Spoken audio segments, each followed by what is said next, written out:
Minasan, konnichiwa, eu sou o Vitor, esse é o Vitor Seisei Responde e hoje eu trago a notícia mais importante que vocês vão ouvir, pelo menos nesse mês, ou seja, nesses próximos dias, que é que finalmente o Japão vai começar a reconsiderar a questão toda do Yonsei. Eles vão rever o sistema, eles estão discutindo, o governo, né? O governo japonês está discutindo sobre a questão dos Yonseis, está discutindo toda a questão imigratória, incluindo a questão dos Yonseis, para rever como farão com os bisnetos japoneses, né, os famosos Yonseis, né? Essa notícia saiu no jornal Shimai, né, que é um jornal de Nagano, né? Não é um jornal nacional, mas é um jornal que é uma sucursal do Mainichi Shimbun, né, que é um dos maiores jornais do país. Então, é um jornal que tem uma certa credibilidade, né? Ah, e essa notícia eu postei nos stories ontem, né? A tradução dela, fiz a tradução para vocês. Postei lá e diz o seguinte a notícia: o governo japonês irá rever o sistema de aceitação dos Nikkeis da quarta geração. O governo anunciou no dia 13 de fevereiro que decidiu rever o sistema de aceitação dos descendentes de japoneses da quarta geração, Yonsei, que vivem no exterior, o qual foi homologado em 2018. De acordo com o Comitê Especial para Trabalhadores Estrangeiros do PLD, por parte do atual governo, quando o sistema foi feito, esperava-se que 4 mil bisnetos de japoneses por ano entrassem no país pelo sistema. Porém, até setembro de 2022, apenas 141 entraram no país com esse visto. Tá, tivemos pandemia e tal, mas digamos, né, que 4 mil por ano para 140 em 5 anos é um pouquinho menos, né, do que aquilo que eles estavam esperando. As condições de aceitação são rigorosas, tais como a faixa etária definida, né, 18 a 30 anos, 18 a 30 anos, e várias organizações de Nikkeis brasileiros já pediram a revisão desse sistema. O comitê que está analisando o sistema de estágios técnicos estrangeiros, sistema de entrada de estrangeiros com habilidades específicas, também está ouvindo ideias para aperfeiçoar o sistema de aceitação dos Nikkeis da quarta geração. Os Nikkeis de segunda e terceira gerações, Niseis e Sanseis, podem permanecer no Japão por longo tempo e até permanentemente com visto de residência e permanência, e podem trabalhar livremente. Já os Yonseis só podem ficar no máximo 5 anos e tem várias restrições, como trabalhar apenas em certas ocupações, ter proficiência na língua japonesa, ter que realizar atividades designadas para o entendimento da cultura japonesa, não podem ser acompanhados pela família, além da restrição da idade citada acima. O Yonsei precisa também ter um apoiador no Japão para ser seu tutor no país. Em maio do ano passado, as organizações Nikkei no Japão pediram ao governo uma revisão do sistema de apoiadores e tutores, pois apontaram, né, que o número de apoiadores e tutores era muito baixo e que muitos Yonsei já tinham mais de 30 anos de idade. Pediram também que os Yonseis pudessem ser acompanhados por suas famílias, que, e que eles recebam, né, um tratamento para aprender sobre as diferenças de estilo de vida e culturais entre o Brasil, entre o Japão e outros países, né, no caso não é só o Brasil.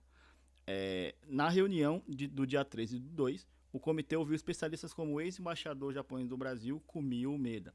O senhor Umeda sugeriu que o limite passe a ser de 40 anos. Essa foi a notícia, né? Alguns portais que cobrem, né, o Japão postaram também essa notícia, né? Fizeram as suas traduções, mas eu resolvi pegar a notícia, né, e fazer a minha tradução, até para não faltar nada, não ter nenhum detalhe esquecido ou algum detalhe exagerado, né, para poder entender como é que foi que tá essa situação realmente e poder fazer esse vídeo para vocês e explicar tudo direitinho. O que que acontece com essa questão? Por que há esta trava para os Yonseis e por que essa diferença entre o Yonsei, os Nisei e o Sansei, né? Por que há essa diferença? Qual que é a questão? Bom, para a gente entender isso, a gente precisa, como tem acontecido em todos os vídeos, acho que todos os vídeos que eu fizer nesse canal vai ter sempre essa história. Temos que voltar um pouco na história para entender como isso se desenvolveu.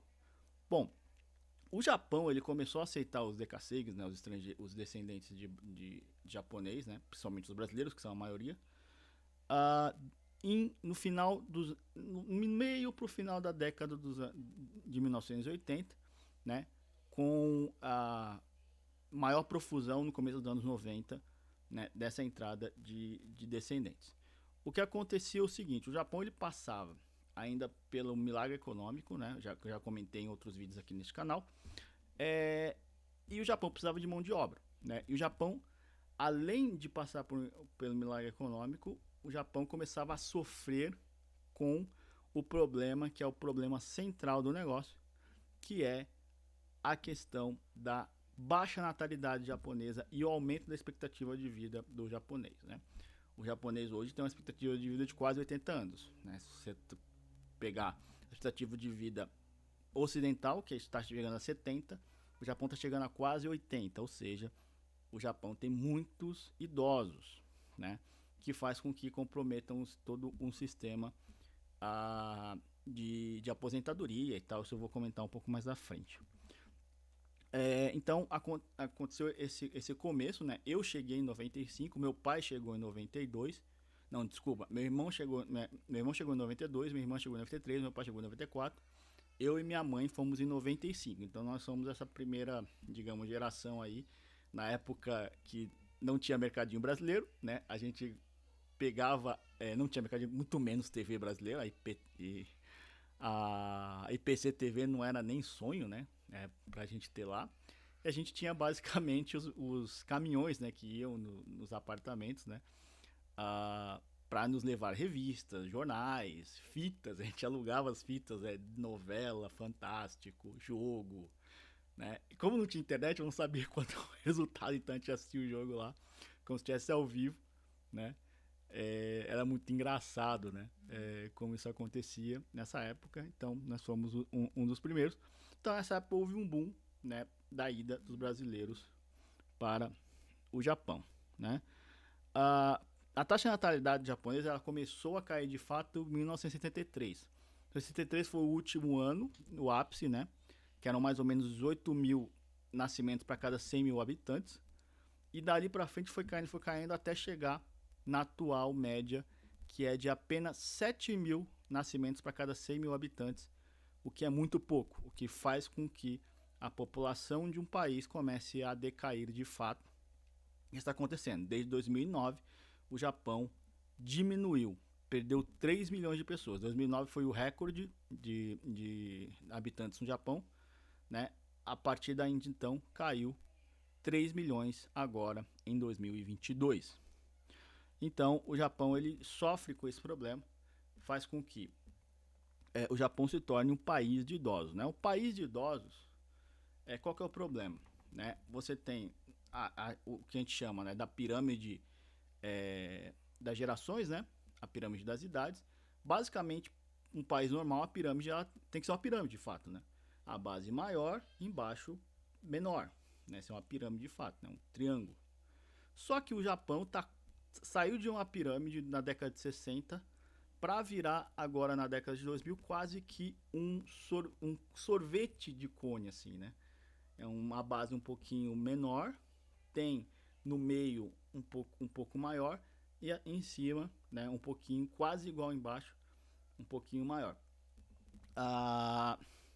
Então o que acontece? A média, para você ter ideia, a maior faixa etária que tem mais pessoas no Japão é de 40 a 49 anos.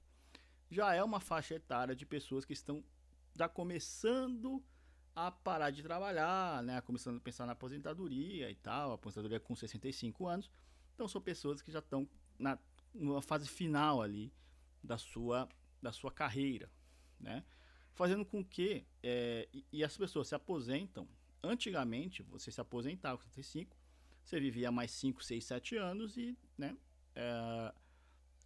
e falecia, né? Hoje em dia a expectativa, tem gente chegando a 90, chegando quase 100 anos, batendo 100 anos. Então você vai viver de aposentadoria quase 35 anos da sua vida, né? Isso, para qualquer país, isso acaba com o sistema de aposentadoria, tanto que o Japão é um dos piores sistemas de aposentadoria do mundo, né? Até foi engraçado, uma vez, né, eu trabalhando lá na Ishin, aí trabalhando, aí chegou um velhinho, aí a gente falou assim, hoje vai ter um Bonenkai aí, né, uma festinha, porque o Ishikawa-san vai se aposentar, né, quer participar? Eu falei, não, tudo bem, vamos participar e tal. A gente foi lá, né? Tomamos um saque lá, rimo e tal, não sei o quê. Aí beleza. Aí segunda-feira voltei pra trabalhar. Aí eu olhei a escalação e falei, mas o que você tá falando aqui? Você aposentou? Eu falei, aposentei, mas agora eu vou começar a trabalhar, tipo, eu recebo por fora. E porque a aposentadoria não dá. A aposentadoria dele era 120 mil ienes por mês. E pra quem já viveu no Japão sabe, né?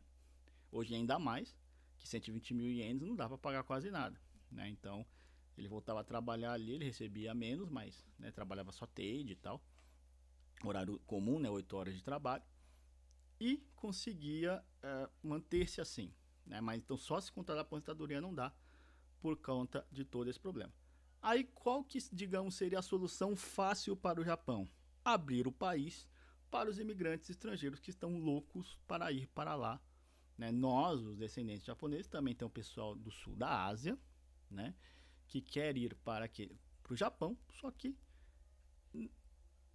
o Japão ele não quer fazer isso por alguns motivos que eu vou listar aqui.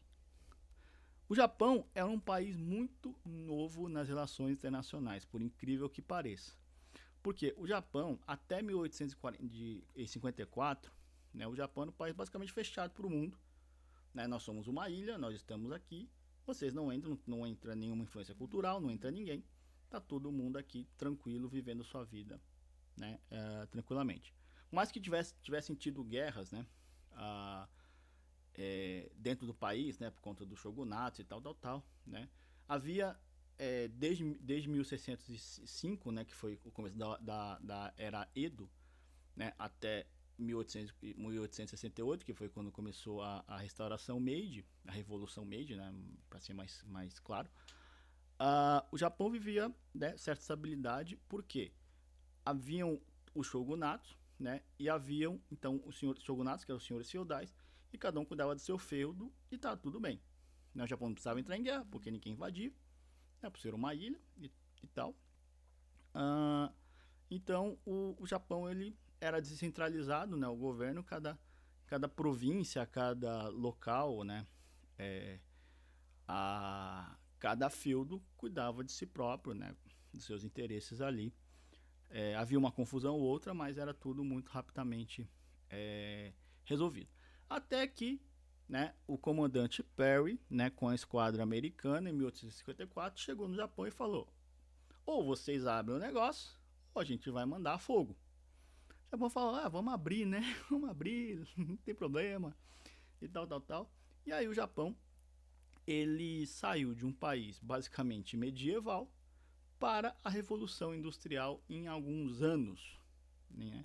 Então o Japão saiu de um país basicamente agrícola para um país que começava a ter as suas indústrias. Assim, negócio de 2, 3 anos, o Japão já tinha indústrias que nunca tinha visto nada da vida. Né? E aí isso trouxe a pólvora, isso trouxe o revólver, né? Isso trouxe também a centralização do governo. O que acontece? O Japão, ele, como eu falei, né, eram feudos, né, descentralizados. Com a introdução da pólvora, né, o imperador conseguiu que todos os feudos obedecessem centralizadamente.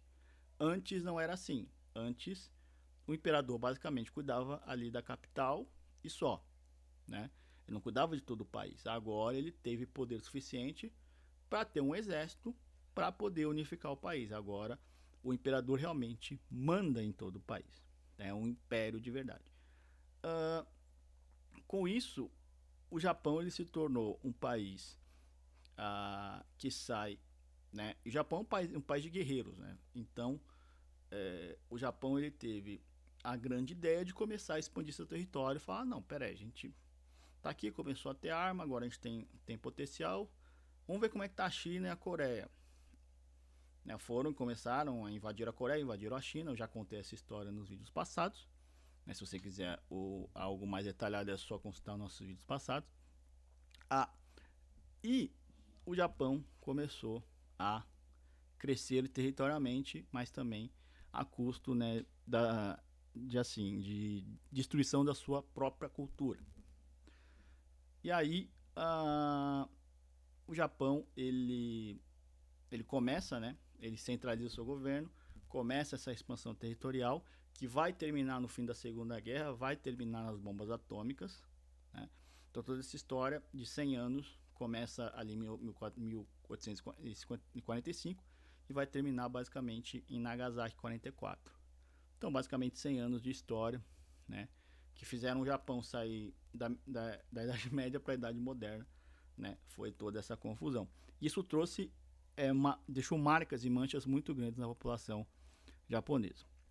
Depois da Segunda Guerra, o Japão sofreu a tal da ocidentalização do país. Ou seja, né, o Japão, tratado de rendição, basicamente, ficou à mercê, né? O Japão não podia ter exército e tal, então os Estados Unidos tinham que cuidar do Japão. Então, muito da influência americana veio para o Japão, né? E também através de filmes, através de rádio, através de cinema, né? Através de TV, o Japão começou a ficar ocidentalizado, né? Toda a cultura, os japoneses, né? Os adolescentes começaram a ficar ocidentalizados. Porém, o Japão ele tem um negócio que eu chamo de liquidificador cultural. O Japão ele não pega uma cultura, absorve e já era. Né? Ah, vamos fazer igual o brasileiro. O brasileiro adora ser americano. Né? Essa é a grande realidade. Desculpa se você acha que não, ou europeu, né? Enfim. Né? Se você acha que não, é só você observar um pouquinho. O japonês não. O japonês ele tem essa mentalidade. Não, peraí, tem a minha cultura. Ah, isso aqui é legal, mas peraí, tem a minha cultura. Ele pega aquele negócio, bate no liquidificador e transforma em outra coisa. Isso aconteceu com o budismo. Isso aconteceu com o kanji. Isso aconteceu com o mangá. Isso aconteceu com a cerimônia do chá, que a cerimônia do chá é a cerimônia da Santa Eucaristia. Sim, eu conto essa história mais pra frente. E o Japão começou a criar a sua própria cultura através dessa ocidentalização. Tipo, digamos, como se fosse um upgrade da sua cultura milenar, né? E com isso, só que por mais que o japonês receba essa questão indiretamente, e os americanos, né, estavam tomando conta ali, não tinha muito fluxo de americanos indo para o Japão. Né? E mais a questão militar, né, os militares que iam para Okinawa e tal. Até tem muita gente lá em Okinawa que não gosta, né, da base aérea lá, e muitos querem que ela saia de lá e tal. Reclamando. Tem vários problemas lá, enfim, né? Tem algumas acusações. Que eu não vou entrar nos detalhes, né? Porque eu não sei os detalhes dessas acusações, mas há muita reclamação. E agora, né? Com o Japão, depois do milagre econômico e toda a situação agora, o Japão ele quer, de fato, ter os estrangeiros, mas não quer ter isso de uma maneira muito aberta, muito rápida e que estrague, termine de destruir o que o Japão tem da sua cultura, na sua cultura milenar, que ela conseguiu preservar. Talvez seja o país que conseguiu melhor preservar isso daí por ser uma ilha, né? E perder isso de maneira muito rápida. Então o Japão quer os imigrantes, só que tem certas condições para que isso aconteça. Então o que acontece? Os Nikkeis brasileiros são uma boa resposta para isso, até porque nós descendentes, por mais mestiços que sejamos ou longe da cultura que estejamos, a gente tem aquela, digamos, semente da cultura japonesa implantada em nós, né?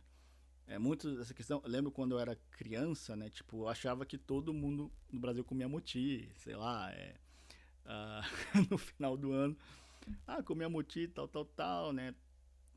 Todas aquelas tradições japonesas eu achava que todo mundo tinha. Quando eu comecei a frequentar a casa dos meus amigos, eu fiquei meio chocado, porque falei, porra, peraí, isso não existe aqui. Então, você tem uma... E olha que minha criação foi muito brasileira, assim, né? Não foi nem com uma ênfase no japonês, tanto que eu nem aprendi japonês aqui. Aprendi japonês só quando eu fui pro Japão.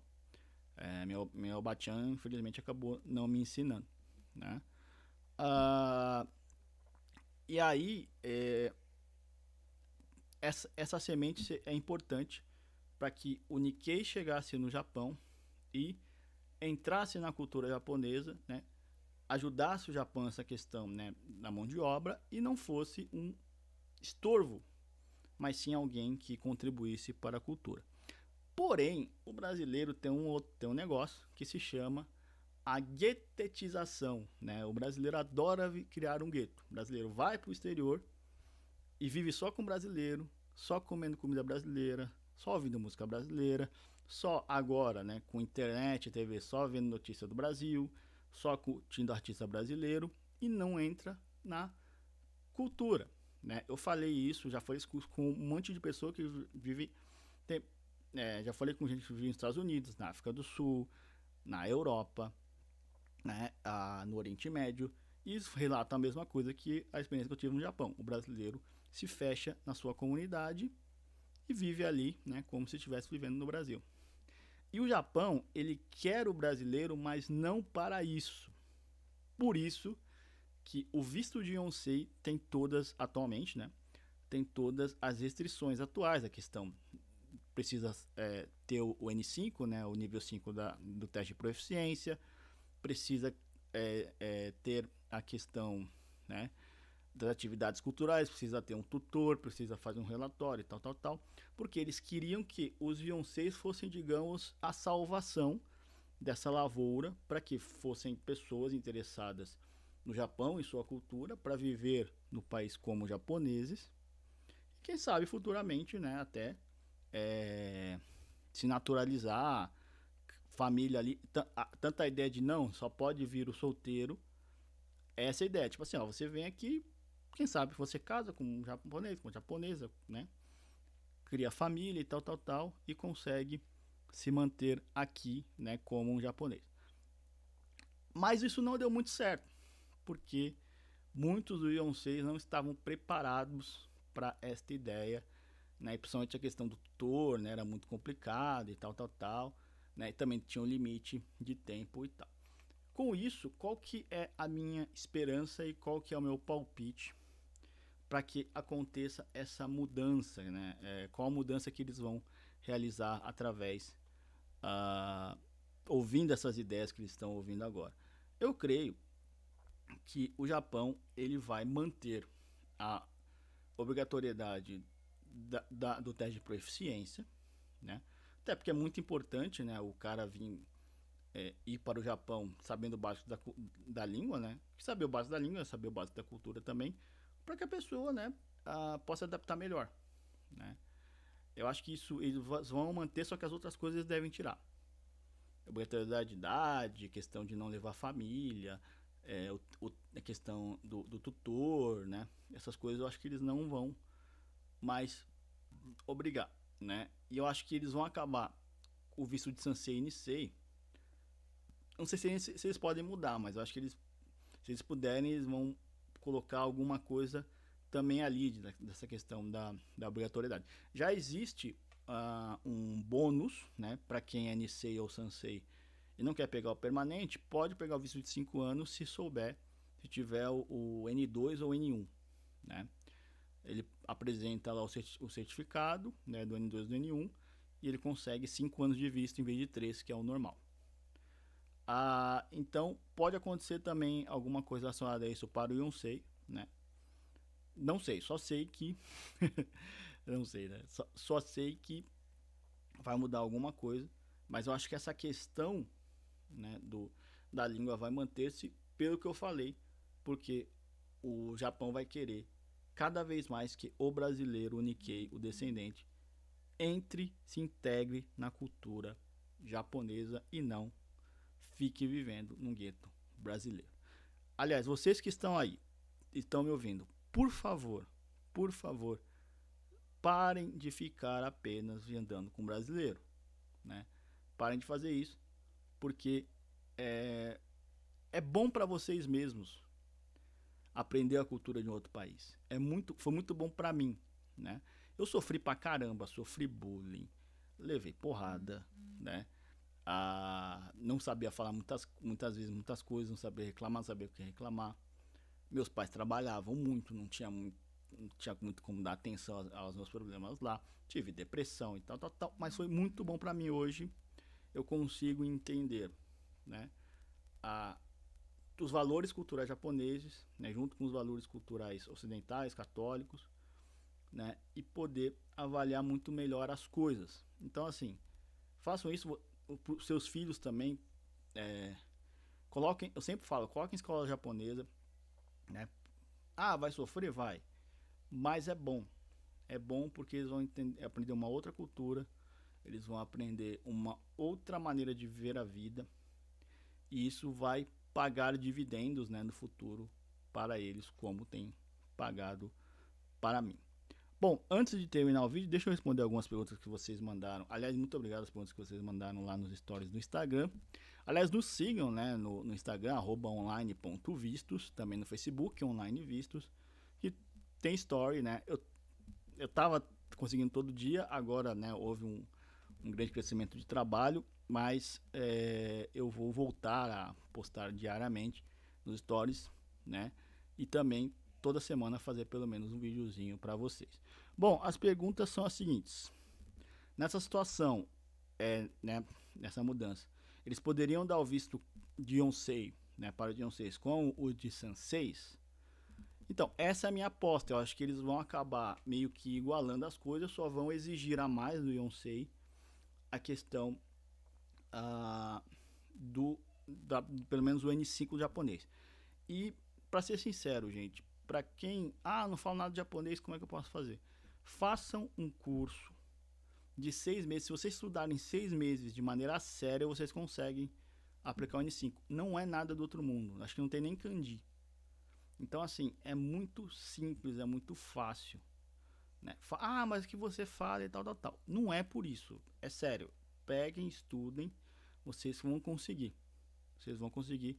E o japonês é muito mais fácil de aprender por um brasileiro do que um japonês aprendeu o português. Né? Então, se esforcem, vocês conseguem. Vocês conseguem sim. A outra pergunta é por que essa diferença entre Nisei, Sansei e Onsei? O que acontece na cabeça do japonês? O japonês ele pensa o seguinte, né? O japonês, né? Ele é japonês, então ele está dentro da cultura, né? Ele está totalmente relacionado à cultura, totalmente integrado, né? A ideia do Japão. Então, né? Ele não tem problema nenhum.